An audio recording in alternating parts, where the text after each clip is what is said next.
Hey everyone, I want to talk about a pretty intense exchange that happened during a Senate Judiciary Committee between Senator Ted Cruz and judicial nominee Judge Sarah Netburn. The government did not move for a stay of the decision.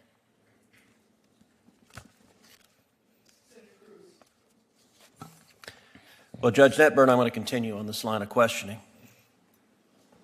In your court, what matters more, the rights of individuals or your political ideology? I apply the law to the facts. I asked a question, which matters more? Well, my political ideology doesn't matter at all. Okay, so I don't believe you.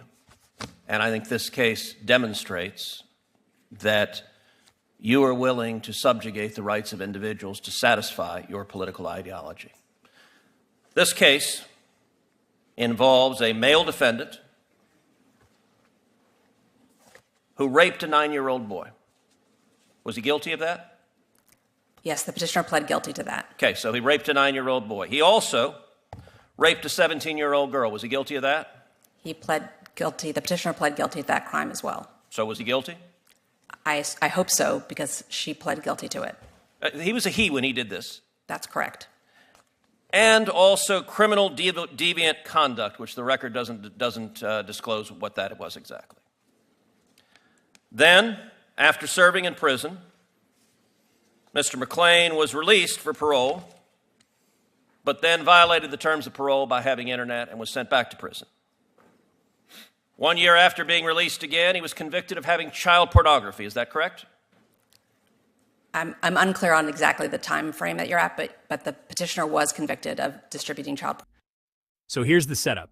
Judge Netburn had previously ruled on a case involving a transgender inmate, someone who had been convicted of multiple counts of rape, including the rape of a 9-year-old boy and a 17-year-old girl.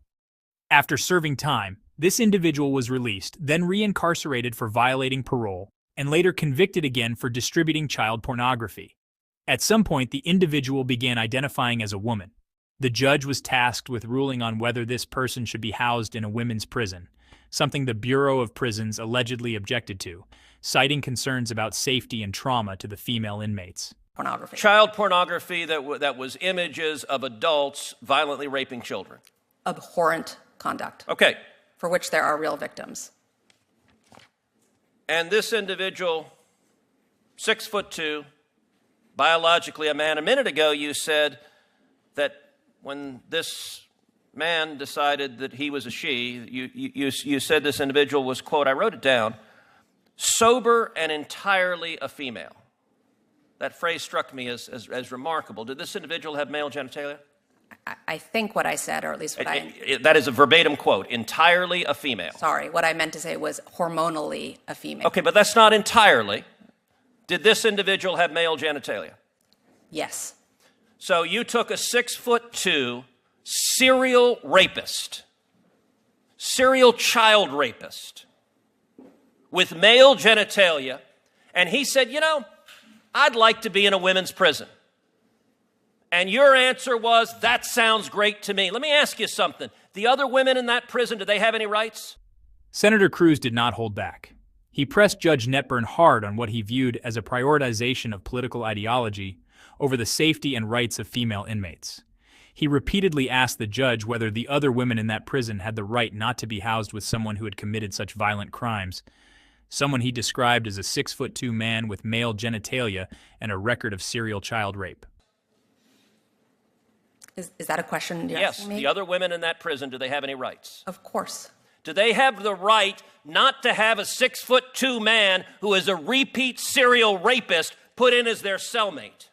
Senator Cruz, I considered the facts presented to me, and I reached a decision based on what the law I asked is. you a question.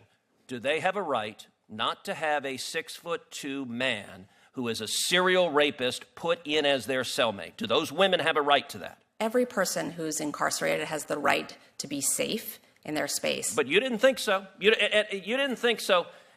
And in fact, I'm going to give some quotes from your order because Senator Kennedy is right.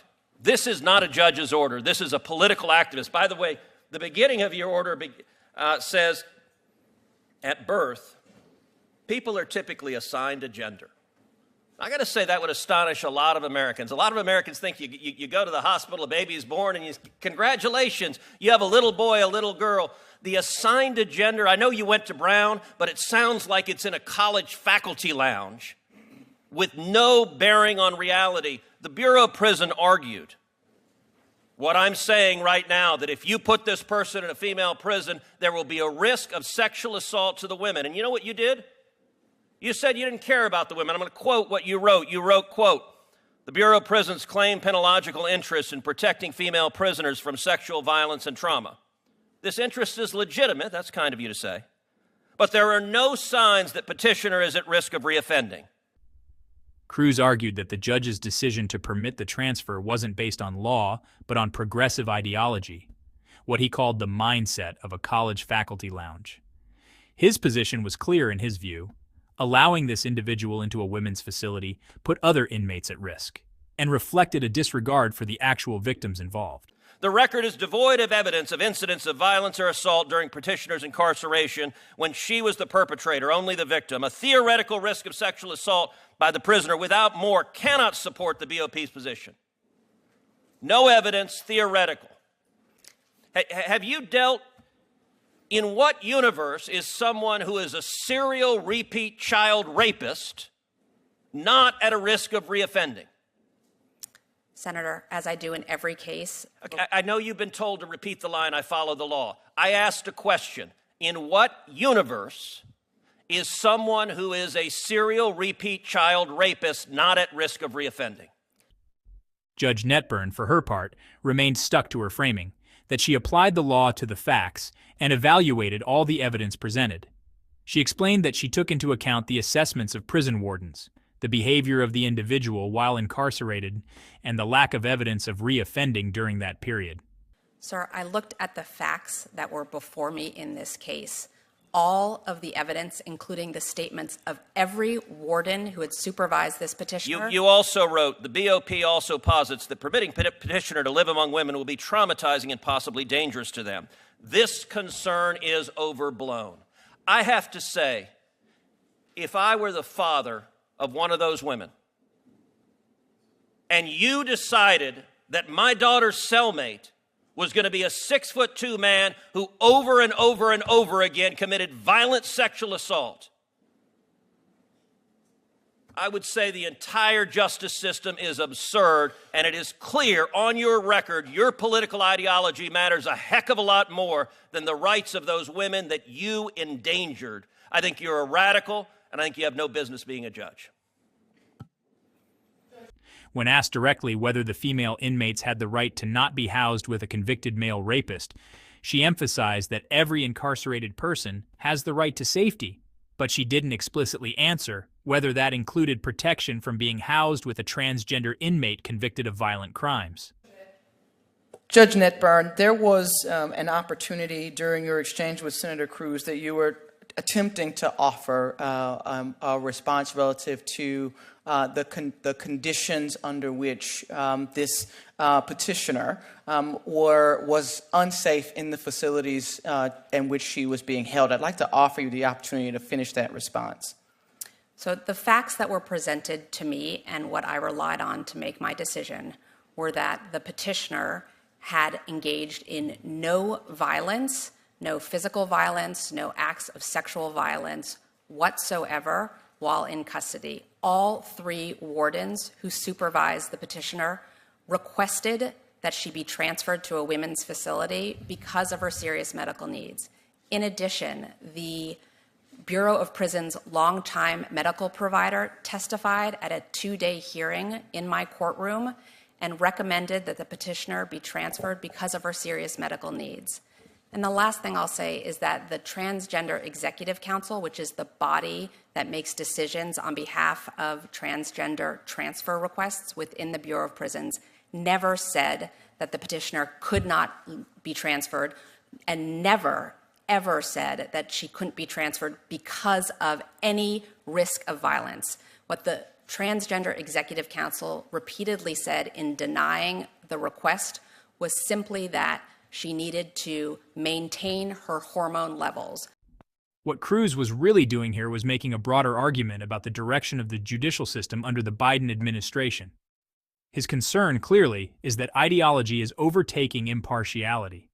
That was the repeated justification for the denial of transfer. But the petitioner had reached full female hormone levels before even being incarcerated.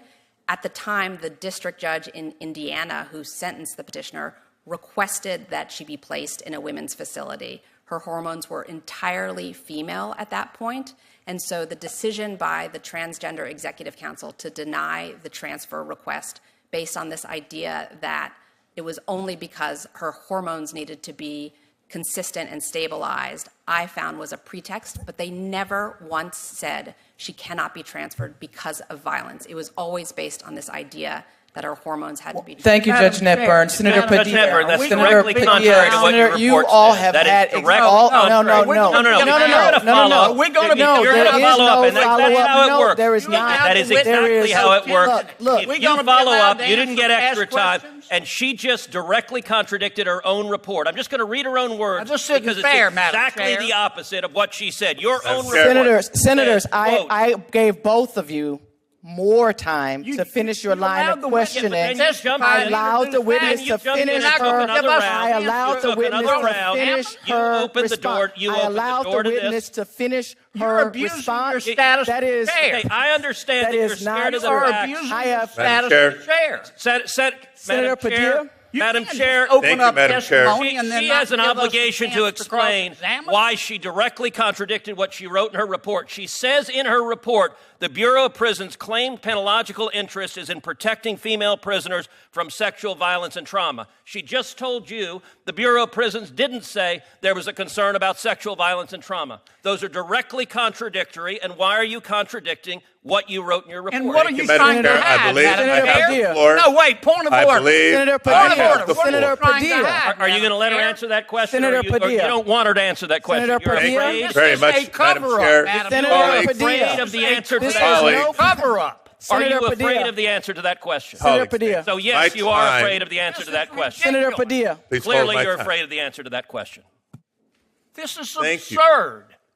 Two of the nominees before us, appreciate your patience and your dignity. This case and this hearing highlights something bigger than one nominee. It shows how the judiciary is being asked to make decisions that are not just legal, but also social, cultural, and in many ways, ethical. Judges are now dealing with issues that didn't come up a decade ago, and those decisions are being scrutinized under a national spotlight, especially when they involve questions of identity, justice, and public safety. So what do you think? Was Judge Netburn right to consider the inmate's gender identity and behavior while incarcerated as reasons to approve the transfer? Or was Senator Cruz right to say that past actions, especially violent crimes, should weigh more heavily in the balance? As always, thanks for watching. If you found this breakdown helpful, hit that like button, subscribe for more content like this, and we'll see you next time.